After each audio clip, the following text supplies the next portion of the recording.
Welcome to Prog Will Find a Way podcast. I'm Jonathan Block. And I'm Jay Valade. And in this episode, we're going to talk about the proliferation of prog videos on YouTube, specifically the Midnight Special.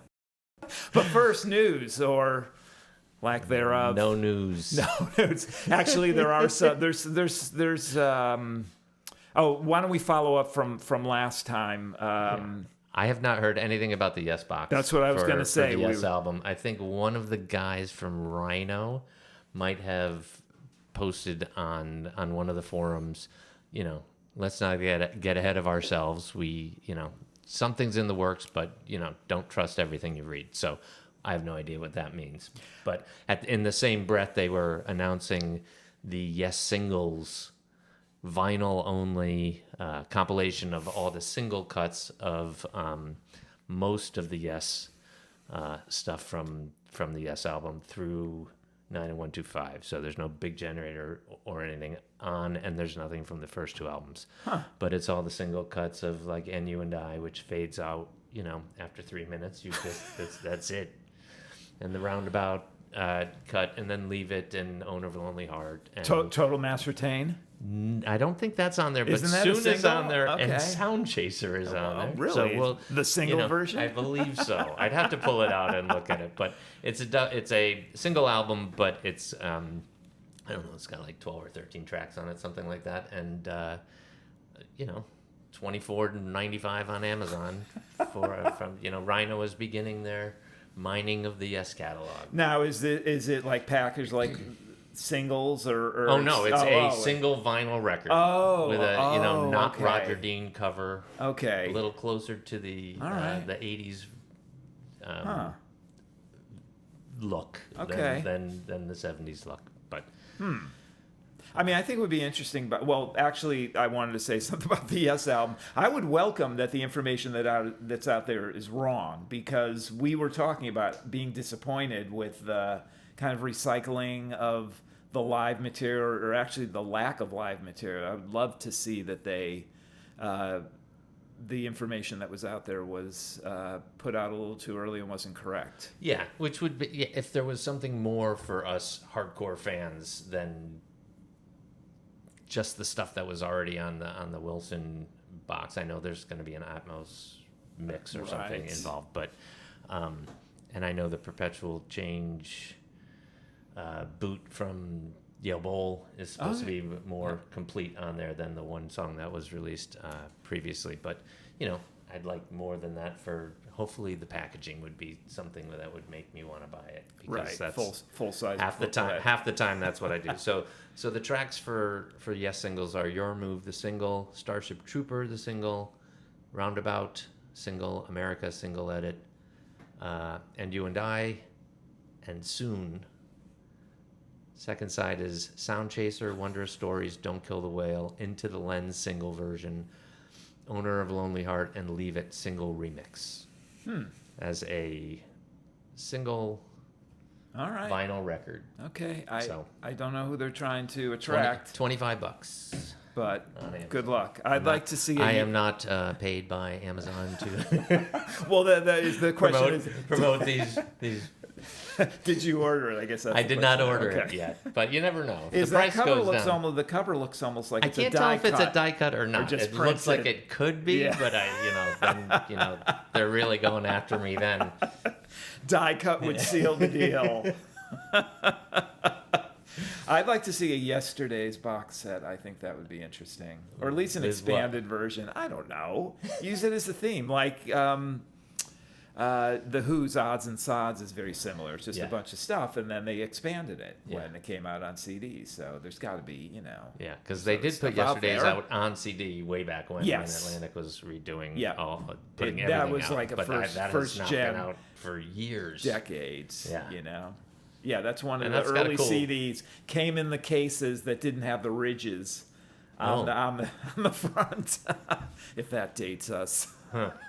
Dates you, because I don't even know what you're talking about. All right, be that as it may. Okay, other release. Actually, I did see that Jethro Tull's Broadsword and the Beast did come out. That's Steve Wilson mix Another too, Steve right? Wilson mix, I believe. And now so. people have now switched over to the, is Steve Wilson going to do Under Wraps? Because everybody keeps saying, oh, that's the last album. Like Stormwatch, that would be the end, or Abe, the end. And now it's like, so. I have not gotten any of those, so I don't know. Right. I have up through A. Broadsword is okay. I remember a lot of people, and I actually saw that tour, and a lot of people thought it was some kind of return to, the glory days of Toll, which just meant A didn't exist. Because I know that album just kind of upset a bunch of people, but I think it's an okay album. But it's funny that when they had that, like one of the first box sets ever, CD, was the Jethro Tull, 20 years of Jethro Tull. Oh yeah, I have. And it would, there were all these songs on there, and they're all from that time period. Yeah. It's like 30 unreleased songs or something.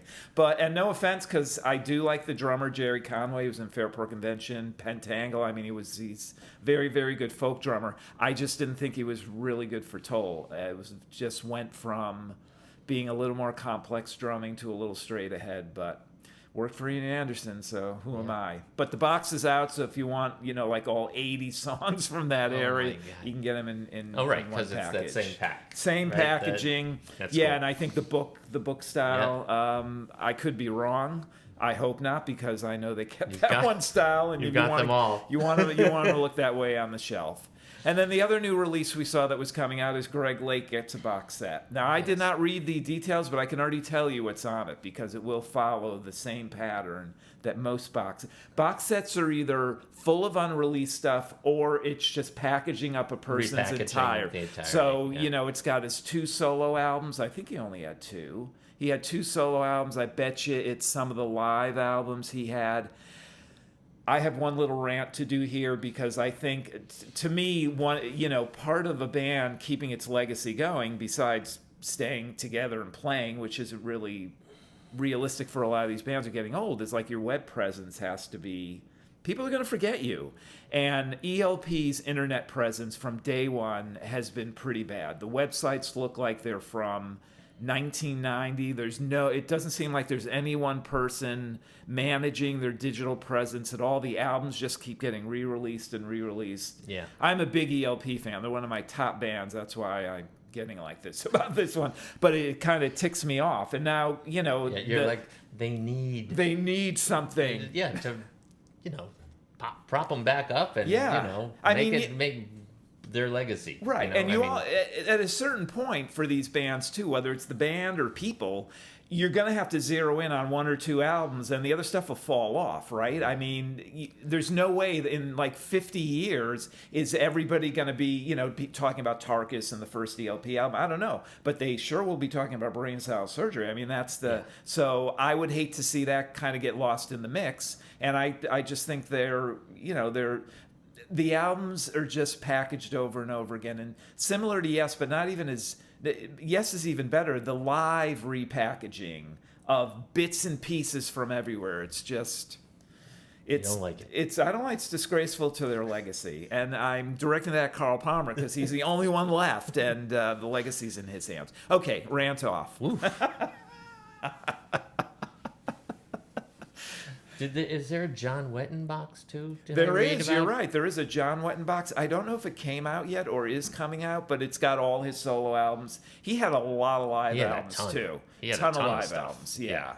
Well, I mean, we'll get to this later, but his career was all over the place. I mean, as far as his involvement, but also just the music was always changing for him. Yeah, I mean, at his heart, he wanted to be successful, and luckily he was. But the Asia came about because I forget who it was, Clive Davis or one of those people. He was playing. Yeah, somebody. He at the time he was playing bass with Roxy Music, and then he did UK, and whoever it would Clive or John was like, this is ridiculous. Like, you need to front a rock and roll band, and so they put together Asia, which is whatever it is, but certainly when they were announced. and it was, oh wow, Steve Howe, This Carl is Palmer. there was a different perception of what was going to come There out. was, and then it came out, and we were like, oh, okay, well, at least Wildest Dreams is good, oh, because of the drum solo. Time but, again. Yeah, okay, but it was, it was like, oh, okay. I mean, in hindsight, it's really not that bad, but at the time, but at the time when you're expecting, this is ELP, right, and revisited, and King Crimson all together in one. Oh my God, this is going to be fantastic, and then you get something that is a bit more mainstream than you're expecting. Right, totally. All right, well, speaking of John Wetton, I don't know how I make that. Oh, I know why I'm speaking of John Wetton, because UK. So let's move into the Prog video proliferation on YouTube. So Right, before we do that, okay. I have to do a little housekeeping on last week. Oh, okay. The Marillion weekend, I neglected to say how awesome the band was, because the band was spot on, perfect. They were so great, like playing like they just, like spring chickens. It was fantastic. The sound was great, and the performances were fantastic. So, although I didn't preface that before I went into my discussion about it, the music was fantastic. So, Excellent. All having right. said that, let's move on. All right. Jay, Marillion approved. So on to the videos. Obviously, everything in the kitchen sink is on YouTube, but lately, or at least in the last year, there's been a lot of, I'm not going to say official Prog videos, but videos that are coming out in really, really good quality. So the Midnight Special has been putting out a lot, and these are live. We're not talking about lip syncing.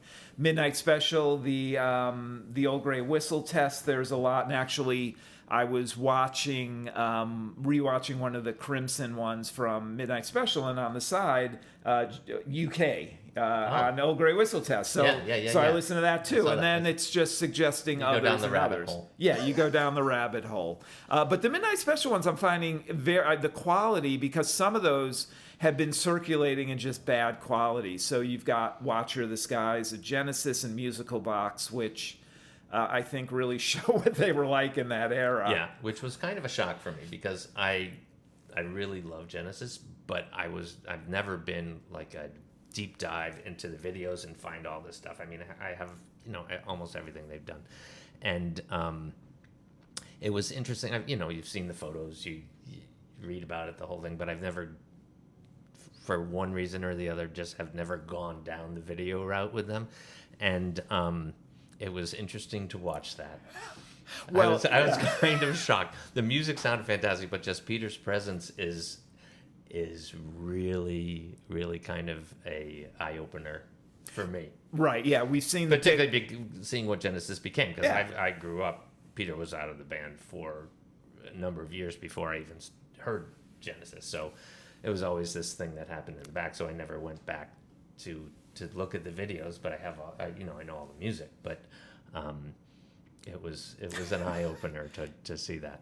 Yeah, we've seen, like Jay said, we've seen all the pictures. I mean, we've seen Peter in the old man mask, we've seen him with the bat wings and the whole thing, but not like that, not like Watcher of the Skies, where I also was not aware of the depth of the makeup, but also, you see still shots, but when when he turns around with the cape and everything, it's like, it is a whole different level, and I understand why they were all like, what are you doing? And the way he would move, it was like you're watching like a 1920s movie, like a stop animation thing, the way he was just like moving around, singing, but he sounded fantastic. It really was, and you see Phil on that little drum kit, and one of the things I really like about the videos is you can totally discern who's doing what, right? Yes. Like a lot of times, I mean, Steve Hackett is not, or at least in that era, was not a regular guitar player. He wasn't playing chords and this and that. Right. He was almost another synthesizer, another keyboard. He was adding more color. And he was adding more color. But man, when he comes in with some of that stuff, it's like, whoa, it just takes it to another level. And like you, I mean, I've been a fan forever, but I a little past the Gabriel era as well, and certainly didn't see them with Gabriel. So yeah, it was.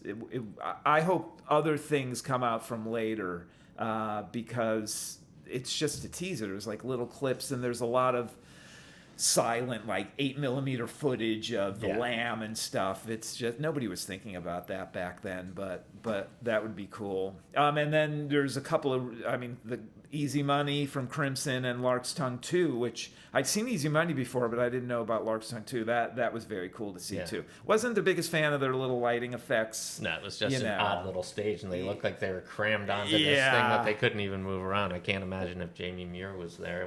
No, where they this would have been gone. post. No, where they would Yeah, put it. yeah. I don't know where they would have. They would have fit it. Well, there's like speaking of videos, one that has been out for many years is the Beat yes. Club video Yeah. from '72 with Jamie Muir, and it's like talk about an eye opener.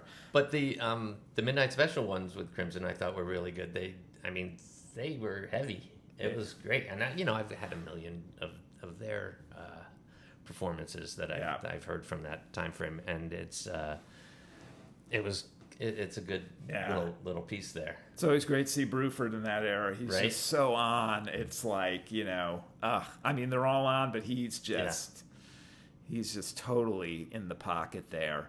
But it's just kind of funny that this was like American television. I know, and I know some of these songs are so out there, right, for the mainstream that I'm happy they put them on. I mean, I remember. I don't know if it did anything for them as far as I remember the Midnight Special, but I don't seats. remember though. I mean, do you remember any of the songs like that? Prog stuff? I can't remember anything. I always thought it was rock and roll. You know, it was like they put the drama videos on. On Midnight Special, in 1980, but it was a video. It wasn't a performance. It right. Was, videos now were available. So that's true. Yeah, that's we're true. We're not doing live performances when I can just get a clip. Yeah.